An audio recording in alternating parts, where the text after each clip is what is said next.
person's parents before they decide if that person who's born here in this country can be considered really an American, really a citizen.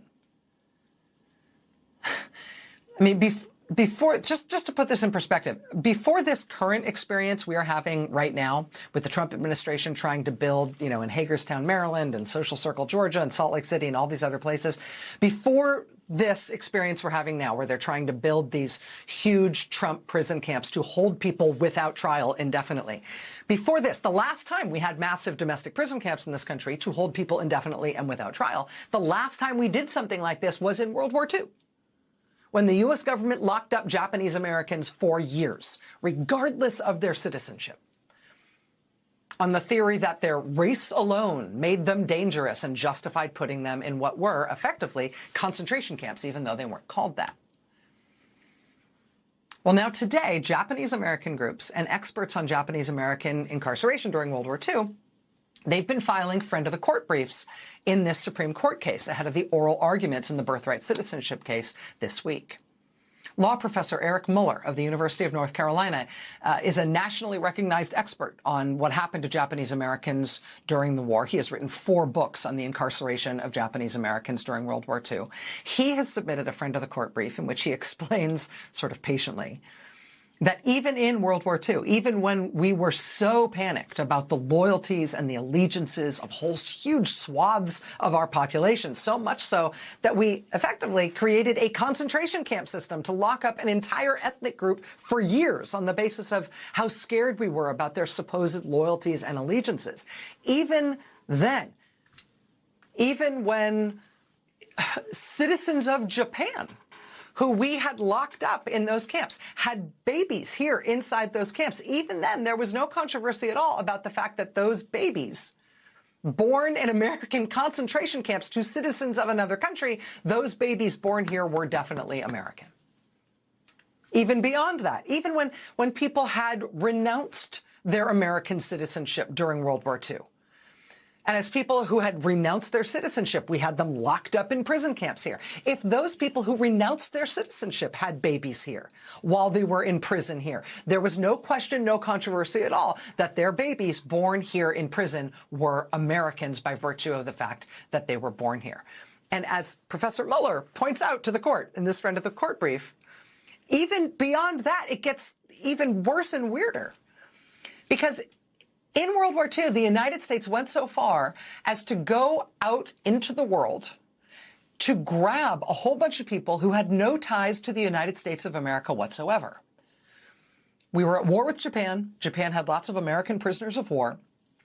And the United States went to Latin America and seized people of Japanese descent from Peru. It forced these people to come to the United States to be put in prison here so that these people could potentially be used in prisoner swaps with Japan. These people had no connection to the United States of America. They were Peruvians of Japanese descent. They were only in this country because they were taken here. They were forced against their will to be here. But still, even them, those people with no connection to America, when they inevitably had babies in American prison camps during World War II, even their babies, uncontroversially, were considered to be American citizens. Because those little kids were born in American prisons, which means they were born in America, so they were American, even then, without controversy and without question. But right now, under Donald Trump, who has entrusted the wise and prudent stewardship of immigration matters to geniuses like Corey Lewandowski and Kristi Noem, and now Mark Wayne Mullen, who's maybe having to pull up a bit on the new Trump prison camp archipelago for immigrants because, wait a second, aren't we missing hundreds of millions of dollars somewhere? And has anybody seen Corey? I mean, now, right now, under these geniuses this week, they are going to try to tell the United States Supreme Court that the Constitution has been wrong all this time. And even though people born to Peruvians who were being held in U.S. prison camps against their will because they were of Japanese descent because we wanted to use them as chits in a prisoner exchange, even though their babies were considered to be American because they were born in America. The whole history of this has all just been gotten wrong all along. And they're going to try to tell the Supreme Court this week that Donald Trump is actually the only one who really understands the way this is supposed to be done. And so now, from here on out, regardless of what we've done in the past, regardless of what we did even during World War II, when we were really stressed out about this issue, regardless of how we have handled this through the entire history of our nation back to its founding, that's all been wrong. And Donald Trump is the only one who knows how to do it right. And from here on out, it will be Donald Trump who will neutrally and with an even hand assess your loyalties and your allegiances before he decides if you're really an American. Because it doesn't matter if you're born here. He's going to pick who's an American and who's not. It is just incredible that they are dragging that stinking heap up to the door of the Supreme Court this very week. The same week that more than 8 million Americans from every single corner of this country came out full tilt and at full volume to say no kings. No kings, no thrones, no golden toilets, no crowns, no kings, no camps. That's where we are. That's where we stand. Game on. Incoming dishes! Doc! Dawn Power Wash flies through 99% of grease and grime in half the time. Yeah, it absorbs grease 5 times faster. Even replaces multiple cleaning products. Ooh, those suds got game. Dawn Power Wash, the better grease getter.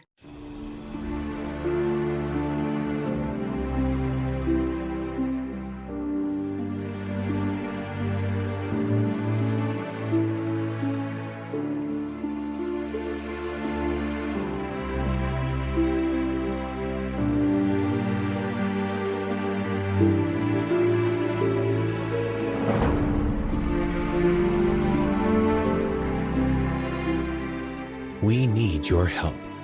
Go online, call, or scan this code to support WWF's global conservation efforts by symbolically adopting an elephant for only $16 a month. It's just 53 cents a day to protect wildlife and their habitats. Do it in the next 5 minutes, and you'll get this free adoption kit with this plush keepsake. Go online, call, or scan to help make a difference today. There's a somebody I'm longing to see. I hope that she turns out to be someone who watch over me. Nature needs us now. Go online, call, or scan to symbolically adopt an elephant for just $16 a month. You'll support WWF's global conservation efforts to protect species and their habitats. Do it in the next 5 minutes, and we'll send you this free adoption kit with this wildlife calendar, a tote bag, and this adorable plush elephant. Families are being torn apart. Go online, call, or scan now. At Credit One Bank, we believe anything's possible. I'm on Mars! It's freezing. I'm gonna go back to the module. But leading your team to the championship? Unlikely. Okay, that's my personal space. Landing a checkmate against the supercomputer? I won? You can try. I won! The award goes to Greg. Some things are out of reach. No one's gonna believe this. I got this. But a card with access to exceptional benefits isn't one of them. Welcome to the Credit One Bank American Express Suite. Credit One Bank for what's ahead. I won this skydiving package on Deal Dash. Lori won $2,000 Tiffany earrings for just $1, and Joseph won an iPad for just $6. There's millions of fast auctions. So try today at DealDash.com for $50 of free credit and your first win guaranteed. Men, how many bathroom trips are you making each day? Try Super Beta Prostate Advanced, the #1 selling formula in its category. Made with Prostafend, a triple action blend to help reduce urges to urinate. Find it at Walmart or these retailers. By lunchtime, I definitely have body odor. I have tried everything and nothing works. I'm just a stinky girl. That odor isn't you. It's bad chemistry. Lumi is clinically proven to control the hundreds of odor reactions happening everywhere on your body right now, not just the 3 to 5 happening in your armpits. Rather than covering up odor with heavy fragrance, Lumi actually stops odor before it starts. That's my secret to better odor control everywhere. Lumi's unlike anything you've ever tried before. Did you Lumi today? Lumi. Outrageously effective odor control. The military calls them AWACS, A-W-A-C-S. AWACS. It stands for Airborne Warning and Control Systems. This is one. It's called the E-3 Sentry. It costs about $300 million. It's called a Sentry because it functions basically as eyes in the sky, that big dome on top, that thing that sits on top of the plane that makes it look like not a normal plane. That's a 30-foot long rotating radar. It can detect anything airborne within 250 miles from the surface of the Earth all the way up to the stratosphere. We do not have a ton of planes like these, and they are very, very, very expensive. But AWACS are just key to American air dominance in faraway war zones. Well, on Friday, Iran blew one up. Iran carried out a targeted attack on the Prince Sultan Air Base in Saudi Arabia. That attack wounded a dozen U.S. troops. It also destroyed this vital and rare and expensive and strategically critical radar aircraft that we don't have very many of. How did it know how to find it? Why wasn't it protected? Why was it out in the open?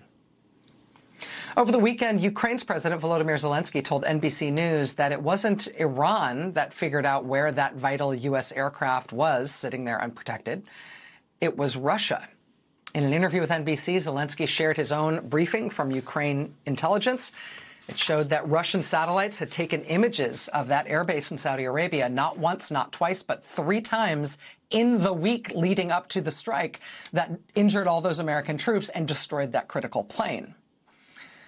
Since the start of this war in Iran, we have seen report after report citing U.S. officials and British officials, even German officials, all saying that Russia is helping Iran target U.S. assets, helping Iran target and attack and kill and wound U.S. troops.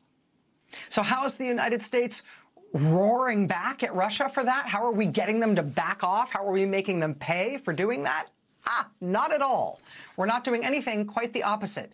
President Donald Trump has instead, inexplicably, twice cut sanctions on Russian oil. And then this weekend, Trump decided to additionally give Russia a big new gift. The U.S. has imposed a blockade on all sorts of fuel to the island nation of Cuba for a couple of months now.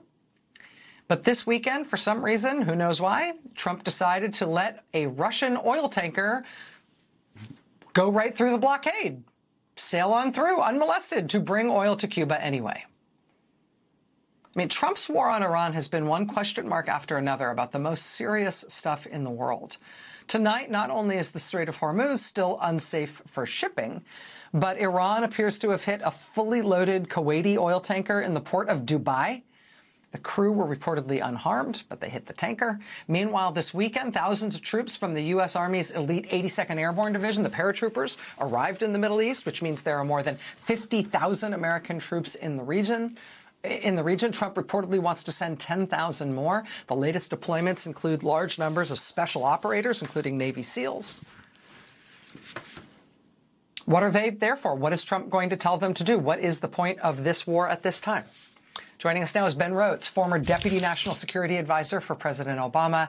Ben, it's nice to see you. Thanks very much for being with us tonight. Hey, Rachel. So a lot is happening all at once. I feel like there's a few different things I want to ask you about. One is what is going on with the weird favorable treatment to Russia when the intelligence and the open source reporting seems to be getting stronger and stronger about Russia really playing a pivotal role in Iran's ability to hurt American assets and American personnel. But also what's happening, and I'll ask you this first, just with the strategic rationale for what we're doing, the president's incoherence in terms of being able to explain what he's trying to do, and how that matches up with what he's actually doing, which is sending lots more troops.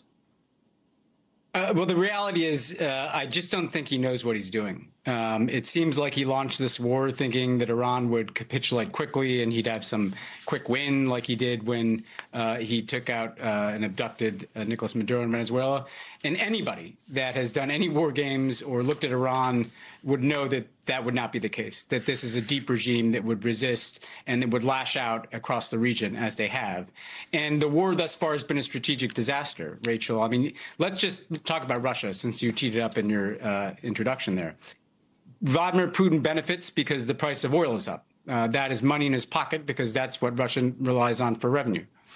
Russia has been given a waiver from U.S. sanctions so they can sell more oil at a higher price and make even more money. The Ukrainians, in an effort to be good citizens, are sharing some of their own drone defenses with the Gulf Arabs because they're getting bombarded by the same Iranian drones that were used in Ukraine. That's not good for Ukraine. That lessens their defenses. The U.S. has become completely disinterested in pursuing a peace settlement in Ukraine, certainly one that is on any kind of favorable terms to the Ukrainians, because we're consumed by this war. And then meanwhile, Vladimir Putin can now point to the rest of the world and say, what's the difference? The U.S. also attacks countries in illegal wars of aggression that are unprovoked. So kind of across the board, economically, in Ukraine and geopolitically, Vladimir Putin is winning this war in Iran, and the U.S. is getting really no benefit. We've replaced one supreme leader with a younger one who's probably even more radical than his father. We've convinced the Iranians that their only survival is probably to try to pursue a nuclear weapon on the back end of this war. And the Iranians are currently running the Strait of Hormuz, which is 20% of the world's fossil fuel energy, like a toll road, and are charging to get oil out and gas out. So you tell me where the strategic benefit is for the United States. Ben, the Wall Street Journal is reporting tonight that President Trump has told, again, this is a thing that Trump has reportedly said. So as far as I'm concerned, things he says have no value. The only reason to talk about them is to try to figure out how they match up with things he's actually doing. While he is sending thousands of troops to the region, including now not only paratroopers, but special forces, including Navy SEALs, Trump has also reportedly, according to the Wall Street Journal, told aides tonight that he is willing to end the war in Iran, even if the Strait of Hormuz remains largely closed. So the Strait of Hormuz was open before the war. It will now stay closed and be operated, as you put it, I guess, as the kind of toll road that you were just describing. Trump is willing to have that be the outcome of his war. But there are these thousands of Americans that he has put over there. And my sense of watching Trump in various national security crises that have erupted since in both of his terms is that he doesn't tend to send troops places without using them. He doesn't tend to use them as a bluff to just put them there and then take them out without having them do something. Do you have any sense of what he's planning on having them do? There's really two or three things that those ground troops could be doing. One, they could be trying to secure the remaining nuclear stockpile, the nuclear fuel, the enriched uranium that the Iranians have. That's largely in a place called Isfahan that is in the center of Iran. So not a simple mission to go in there and get highly enriched uranium. Two, they could be a part of some effort to open the Strait of Hormuz. That's incredibly difficult, right? This is mountainous, difficult terrain. The Iranians would contest it. And then third, they could try to seize Karg Island that Trump has talked about, which is key to Iranians' ability to export its energy resources, or some of these other islands in the Strait of Hormuz. But then they're also sitting ducks, too. It's not like the Iranians wouldn't be firing missiles and drones at them. So all three of these missions carry great risk. Like you, Rachel, this reminds me of the buildup in Iran, where as he's sending all these troops, he's saying, oh, no, we want to negotiate. Well, actually, he was sending troops for the purpose of launching this war. We saw the same thing in Venezuela. So I just don't know why you would be sending the 82nd Airborne, all these special forces, if you weren't going to use them. I guess you could say it's part for leverage and some negotiation, but the Iranians don't seem intent on negotiating with Trump. They've been bombed twice in the middle of negotiations.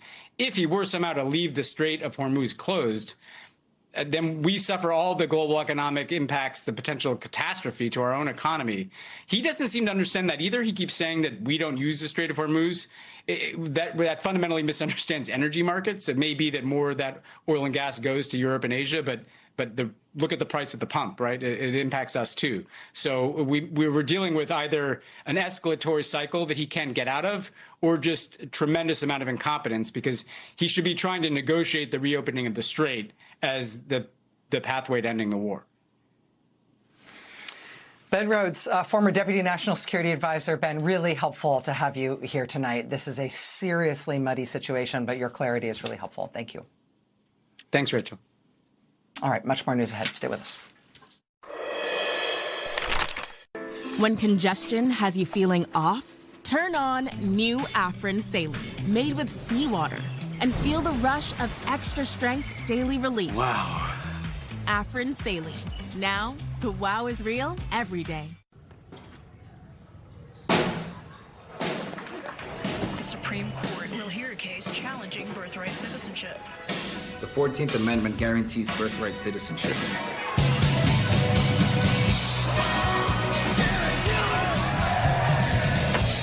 How many strikers he has?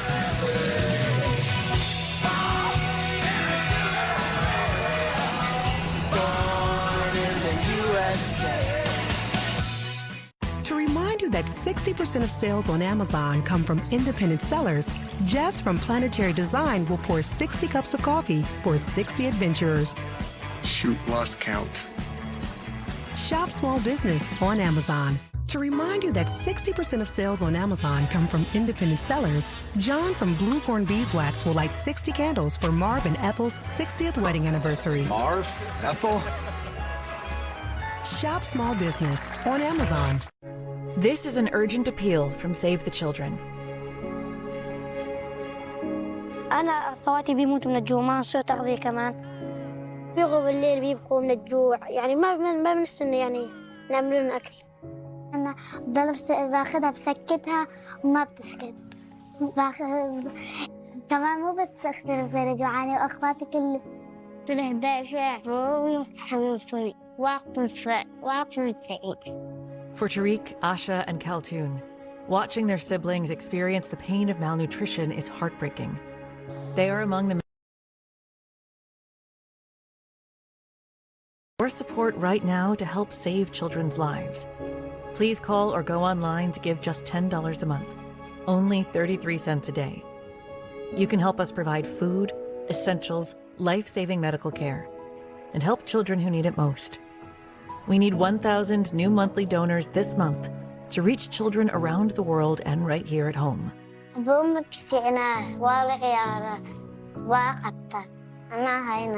Please help children like Kaltoon so they don't have to watch their siblings suffer. Please call or go online now with your monthly gift of just $10, only 33 cents a day. You can help provide food, medicine, care, and protection by calling or going online right now and giving just $10 a month. Your donation today can help secure additional grants, which can multiply the impact of your support up to 10 times. And when you call with your credit card, we will send you this Save the Children tote bag as a thank you for your support.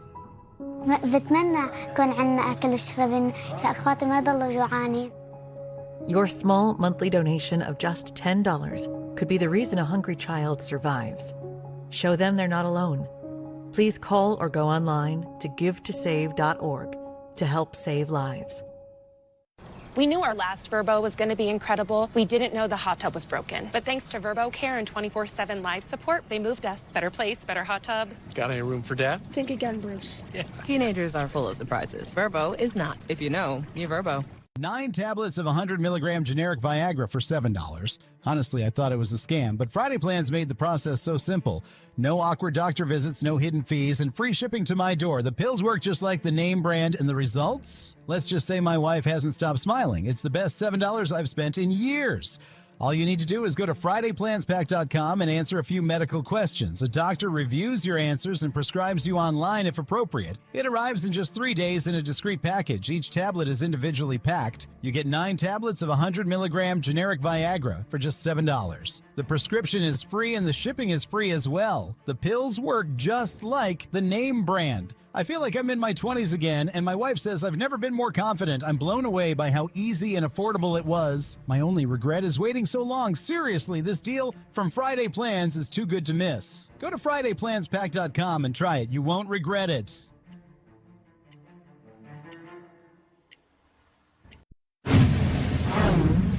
The first No Kings was June last year. More than 5 million people took part. The second No Kings 4 months later was October. More than 7 million people showed up. This weekend was the third No Kings. Organizers say the count was more than 8 million people. Now, the organizers of No Kings have already announced what they're planning to do next. After those 3 gargantuan events in 10 months, the next one's going to be something very different. And it is set for May 1st. Instead of another day of record-breaking protests and marches, this time, No Kings organizers and hundreds of unions and other groups nationwide are planning what they're calling a nationwide general strike on May 1st. A general strike, as in no work, no school, no shopping.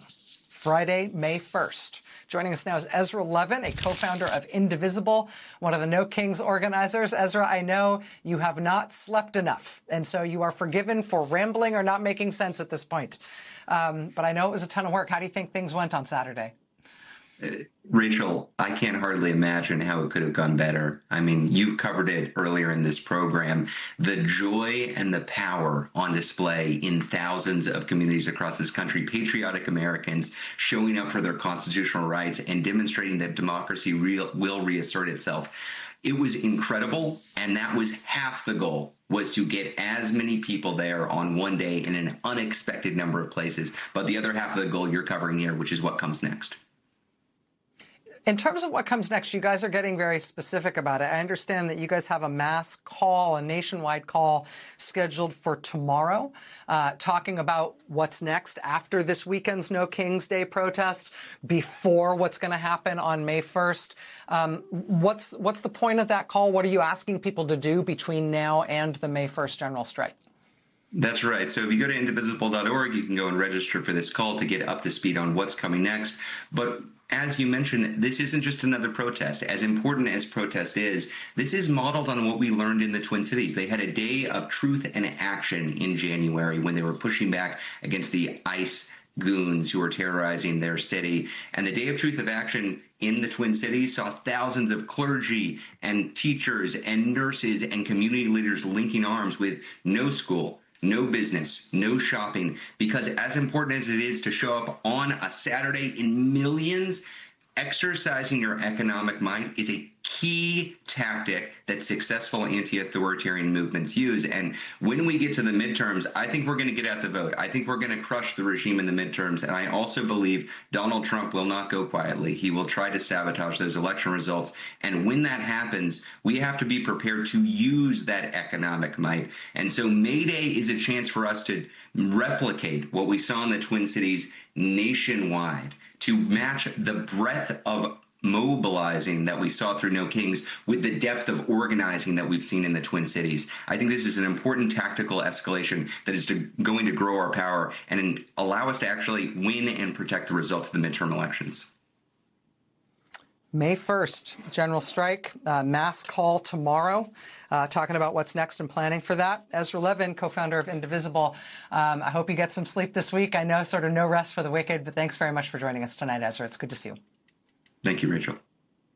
We'll be right back. Stay with us. Safelite Repair, Safelite Replace. Ooh, that's rough. At least with Safelite, you can get that fixed any way you want. Anywhere I want. Any way you want. That's the way you need it. Any way you want. I can schedule a chip fix while I get my hair clipped? Yep. They can fix my glass while we fish for bass. If you want. They can recalibrate my safety features while I sit at home in my comfy pants? That one doesn't rhyme, but sure. Get it fixed any way you want at Safelite.com. Safelite Repair, Safelite Replace. Runners will do anything to cut through the wind. Why? When you can go fast the easy way in Skechers Aeroburst. High-performance running shoes designed to cut through the wind with unbelievable speed. Plus, they're ultra-lightweight and feature Goodyear rubber. Go fast in Skechers Aeroburst. One-a-day 50-plus multivitamins are formulated for your overall health with nutrients to support brain and muscle function. So you're not just setting the pace.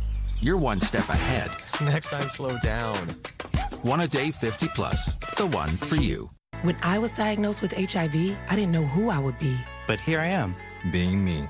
Keep being you and ask your healthcare provider about the #1 prescribed HIV treatment, Biktarvy. Biktarvy is a complete one-pill, once-a-day treatment used for HIV in many people, whether you're 18 or 80. With one small pill, Biktarvy fights HIV to help you get to undetectable and stay there, whether you're just starting or replacing your current treatment. Research shows that taking HIV treatment as prescribed and getting to and staying undetectable prevents transmitting HIV through sex. Serious side effects can occur, including kidney problems and kidney failure.